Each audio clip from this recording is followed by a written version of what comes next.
வணக்கம். தேசம் சிறப்பு செய்திகளுக்காக நான் உங்கள் ரேவதி குணாலன். ஸ்ரீ நின்ற நாராயண பெருமாள் கோவிலுக்கு தான் ஸ்ரீ ரேணா துரைசிங்கம் வருகை. தேசம் செய்திகள். தமிழ்நாட்டில் இருந்து எம் முருகன். திருப்பத்தூரில் அமைந்துள்ள ஸ்ரீ நின்ற நாராயண பெருமாள் கோவிலுக்கு லோட்டஸ் குழுமத்தின் தான் ஸ்ரீ ரேணா துரைசிங்கம் வருகை புரிந்தார். இந்த வருகையின் போது அவருக்கு சிறப்பு செய்யப்பட்டது. அதன் பின்னர் கோவில் நிர்வாக கூட்டம் அங்குள்ள மண்டபத்தில் நடைபெற்றது. இக்கூட்டம் துரைசிங்கம் தங்கவேலு முன்னிலையில் சிறப்பாக நடைபெற்றது.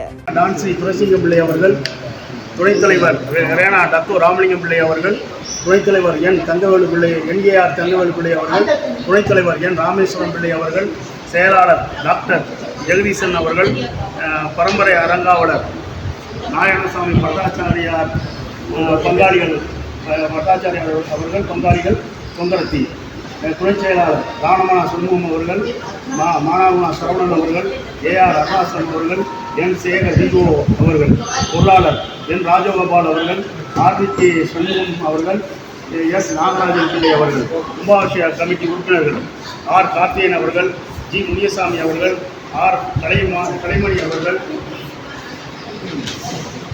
உதயசண்முகம் அவர்கள், S இளஞ்செழியன் அவர்கள், திருப்பதி அவர்கள், AR ராமசாமி அவர்கள், SP சண்முகம் அவர்கள், திருப்பதி அவர்கள் பெயிண்டர், S பாலசுப்ரமணியன் சிந்தாமணி மண்டபம் அவர்கள், B அண்ணாமலை கணக்கப்பிள்ளை அவர்கள், C நேரு அவர்கள், புதுப்பட்டி R ரங்கசாமி ஆசிரியர் அவர்கள். இக்கூட்டத்தில் இந்த ஆலயத்தின் கும்பாபிஷேகம் நடைபெறவிருப்பதால் அது குறித்து முக்கிய முடிவுகள் எடுக்கப்பட்டது. கூட்டத்தில் கலந்து கொண்ட தான் ஸ்ரீ ரேணா துரைசிங்கம் அனைவருக்கும் நன்றி தெரிவித்துக் கொண்டார் என்பது குறிப்பிடத்தக்கது. இத்துடன் இன்றைய செய்திகள் நிறைவடைகின்றன. மேலும் பல ஆன்மீக செய்திகளை தெரிந்து கொள்ள தேசம் டிவி மலேசியா யூடியூப், டிக்டாக் மற்றும் இதர சமூக வலைதளங்களை பின்தொடருங்கள்.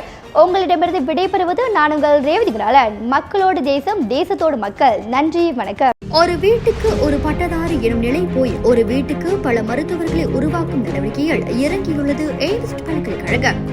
இந்திய மாணவர்களின் எதிர்காலத்திற்கு அடித்தளம் அமைக்கும் எய்ம்ஸ் பல்கலைக்கழகம் MIED வழி மாணவர்களின் பொருளாதார பிரச்சனையை கல்வி உபகார சம்பளம், கல்வி கடனுதவி மூலம் தீர்த்து வைக்கிறது.